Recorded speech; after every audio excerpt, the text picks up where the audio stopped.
जेके कागज कल मिछ कई ग्रीनटेक्स सीएसआर अवार्ड हाथई। रायगड़ा जिला जेकेपुर कागज कल रायगड़ा पारिपार्श्विक उन्नति एवं परिवेश सुरक्षा पाई ग्रीनटेक सीएसआर अवार्ड रे सम्मानित होगाकू नहीं स्थानीय जनसाधारण सहजरे ग्रहण करि पारुनाहांती। जेके कागज कलर लोकसंपर्क पारिपार्श्विक उन्नयन विभाग द्वारा प्रदान करा जायतिबा सूचना अनुसार जेके कागज कल रायगड़ा यूनिट को नुआ दिल्ली गत 14 जून 2025 रे ग्रीनटेक इंडिया फाउंडेशन द्वारा जातीय स्तर दुईटी पुरस्कार रे पुरस्कृत करा जायछि। पारिपार्श्विक उन्नयन एवं परिवेश सुरक्षा पाई ग्रीनटेक इंडिया फाउंडेशन विचारक मंडली द्वारा जेके को विजेता घोषणा करा पुरस्कृत करा जायछि।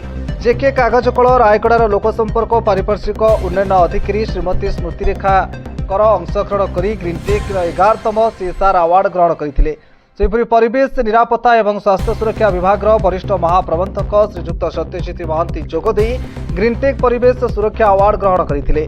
जेके कागज कलर कार्यनिर्वाही उपसभापति श्रीजुक्त विनोद द्विवेदी समस्त कर्मचारी मानक अभिनंदन जणाइबा संगे संगे दर्शाइथिले जे जेके कागज कल यार निरंतर समाजक विकास परिवेश सुरक्षा कार्य को जारी रखा सहित जातीय स्तर पुरस्कार आगक आहरी विभिन्न जनकल्याण कार्यक्रम पर आमको प्रेरणा जोगाइब बोली सूचना प्राप्त होईछि।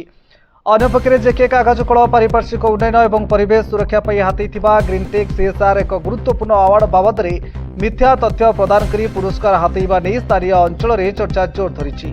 कारण जेकेपुर प्रतिष्ठा करा उत्कलमणि पंडित गोपबंधु दास प्रतिमूर्ति पारिपार्श्विक स्थिति क्या अछपा नुहे। वर्ष वर्ष धरी उत्कलमणि पंडित गोपबंधु दास प्रतिमूर्ति अलिया आवर्जन पूर्ति गंधमय परिवेश रही। केवल सेतिकी नुहे, उत्कलमणि पंडित गोपबंधु दास प्रतिमूर्ति चतुर्पार्श्व एक प्रकार जनसाधारण परिस्रागार पलटि। से रास्ता दे जीवाकू हेले नाक बंद करी जीवाकू पड़िथाए। एपरिक उत्कलमणि गोपबंधु श्राद्धवार्षिक उपलक्षे प्रतिमूर्ति फुलटिए पड़ी नथिला। जदि उत्कलमणि पंडित गोपबंधु दास प्रतिमूर्ति चतुर्पार्श्व जेके कारखाना परिवेश सुरक्षा नहीं एपरि गुरुत्व दे आसुछि, तेबे जेके कागज कलर पारिपार्श्विक उन्नयन और परिवेश सुरक्षा कार्यक्रम किभଳି चलिथिबो एथिरु स्पष्ट अनुमान करा जाउछि। अन्यपक्षे उत्कलमणि पंडित गोपबंधु दास प्रतिमूर्ति चतुर्पार्श्व वर्ष को 2 ରୁ 3 थर केवल सफा करा जाउछि। अन्य दिन मानकरे गंधमय परिवेश रे रुहंती बोली कहिसंती स्थानीय बासिंदा। रायगड़ा जिला प्रतिनिधि छबिला लिमांक रिपोर्ट आवाज ओडिशा।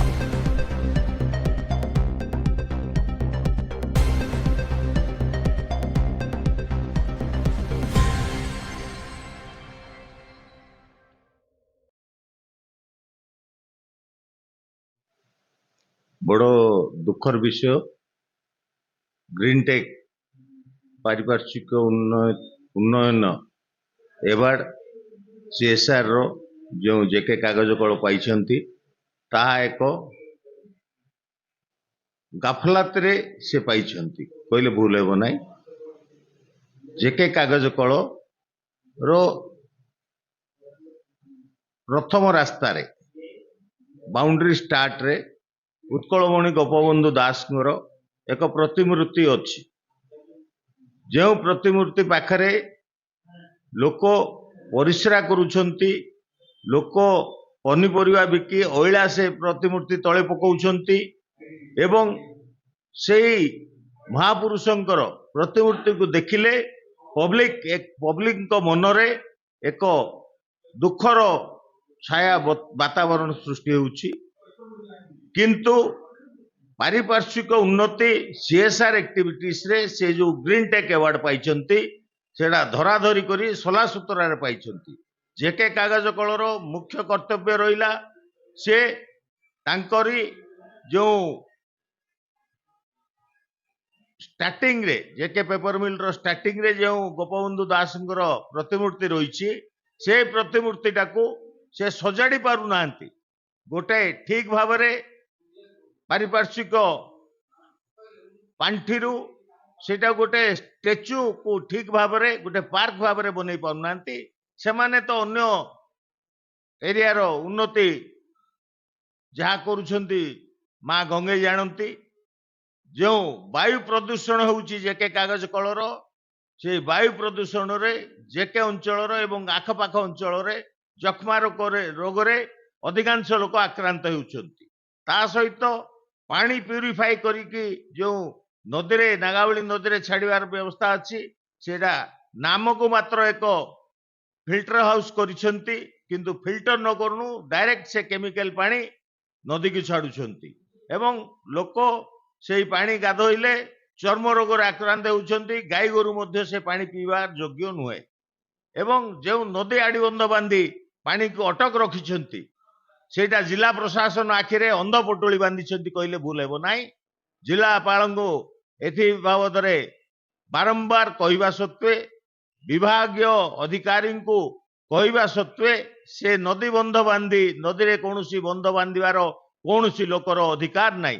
ସେ ନିୟମକୁ ଉଲ୍ଲଂଘନ କରି ପାଣି ଚୋରି କରି ନେଉଛନ୍ତି ବୋଇଲେ ଭୁଲ ହେବ ନାହିଁ ଏବଂ ସେଇଭଳି ଏକ ସଂସ୍ଥା ଯେ କି ସଲାସତରାରେ ଧରାଧରି କରି এই ଗ୍ରୀନ ଟେକ୍ ଆୱାର୍ଡ ପାଇଛନ୍ତି। ଆମେ ତାକୁ ଘୋର ନିନ୍ଦା କରୁଛୁ ଏବଂ ଜେକେ କର୍ତ୍ତୃପକ୍ଷଙ୍କୁ ମଧ୍ୟ ଆମେ ଅନୁରୋଧ କରୁଛୁ, ଜିଲ୍ଲା ପ୍ରଶାସନକୁ ଆମେ ଅନୁରୋଧ କରୁଛୁ, ଜେକେ କାଗଜ କଳର ଯାହା ମୁନାଫା ହେଉଛି ସେଥିର 2 ରୁ 3% CSR ଆକ୍ଟିଭିଟିସ୍ ରେ ଖର୍ଚ୍ଚ କରିବା କଥା। ଆଜିକୁ ଦୀର୍ଘ ଦିନ ଧରି CSR ଆକ୍ଟିଭିଟିସ୍ ରେ କୌଣସି ପଇସା ଖର୍ଚ୍ଚ କରୁନାହାନ୍ତି। ନାଚ ଗୀତରେ ସେ ପଇସାକୁ କିଛି ସୀମିତ ମାତ୍ରାରେ ଖର୍ଚ୍ଚ କରି ସେଇଟାକୁ CSR ଆକ୍ଟିଭିଟିସ୍ ଦେଖାଉଛନ୍ତି। ଜେକେର ଯେତିକି ଯୋଉ ନୀଳଗିରି ଗଛ ଲଗା ଯାଉଛି ଅଞ୍ଚଳର ପାଣିକି ଶୋଷଣ କରୁଛି, ସେ ନୀଳଗିରି ଗଛ ୱାନ୍ସ ଗୋଟେ ଜମିରେ ଲଗାଇଲେ ସେ ଜମିରେ 20 ବର୍ଷ ଯାଏଁ କୌଣସି ଫସଲ ହେବ ନାହିଁ। ସେଇଭଳି ଏକ ହଟଚମଟ କମ୍ପାନୀ ସେଟିଂ କରି ମିଛ ସତ ରିପୋର୍ଟ ଦେଇ ଗ୍ରୀନ ଟେକ୍ ଆୱାର୍ଡ ପାଇଛନ୍ତି ଏବଂ ଆମେ ସେଇ ଗ୍ରୀନ ଟେକ୍ ଆୱାର୍ଡ ଦେବା ସଂସ୍ଥାକୁ ମଧ୍ୟ ଆମେ ଦାବି କରୁଛୁ। ସେମାନେ ଆସି ଯୋଉ ଆୱାର୍ଡ ଦେଇଛନ୍ତି ସେମାନେ ଆସି ଜେକେ ଅଞ୍ଚଳରେ ପାରିପାର୍ଶ୍ୱିକ ଅଞ୍ଚଳରେ ଜେକେ କ'ଣ CSR ଆକ୍ଟିଭିଟିସ୍ କରିଛି, କ'ଣ କାର୍ଯ୍ୟ କରିଛି ସେଥିପ୍ରତି ସେମାନେ ଅନୁଧ୍ୟାନ କରନ୍ତୁ ଏବଂ ସେ ମାନେ ସତରେ ଠିକ ଲୋକକୁ ସେ ପ୍ରାଇଜ ଦେଇଛନ୍ତି ନା ମିଛ ରିପୋର୍ଟ ଦେଖି ସେ ପ୍ରାଇଜ ଦେଇଛନ୍ତି। ସେ ଗ୍ରୀନ ଟେକ୍ ଆୱାର୍ଡ ଯେଉଁମାନେ ଦେଇଛନ୍ତି ସେମାନଙ୍କୁ ମଧ୍ୟ ଆମେ ଦାବି କରୁଛୁ ସେମାନେ ଆସି ଅଞ୍ଚଳ ପରିଦର୍ଶନ କରନ୍ତୁ। ଜେକେ ପାଇଁ ଅଞ୍ଚଳର ବିକାଶ ତ ନାହିଁ, ବିନାଶ ହେଉଛି କହିଲେ ଭୁଲ ହେବ ନାହିଁ। ଏବଂ ଗୋଟେ ଛୋଟିଆ କଥା, ତାଙ୍କର CSR ରେ ବହୁତ ଲୋକ ଅଛନ୍ତି, ପବ୍ଲିକ ରିଲେସନ ରେ ବହୁତ ଅଧିକାରୀ ଅଛନ୍ତି ଯେଉଁମାନେ କି ଅଞ୍ଚଳର ଲୋକଙ୍କୁ ଚିହ୍ନି ନାହାନ୍ତି କିମ୍ବା ମହାପୁରୁଷକୁ ମଧ୍ୟ ଚିହ୍ନି ପାରିଲେ ନାହିଁ। ଗୋଟେ ତାଙ୍କର ଶ୍ରାଦ୍ଧ ଦିବସରେ ଗୋପବନ୍ଧୁ ଦାସଙ୍କର ଗୋଟେ ଫୁଲମାଳ ମଧ୍ୟ ଏଇ ଜେକେ କାଗଜ କଳ ପକେଇ ନାହାନ୍ତି ସେ ମହାପୁରୁଷଙ୍କର ବେକରେ।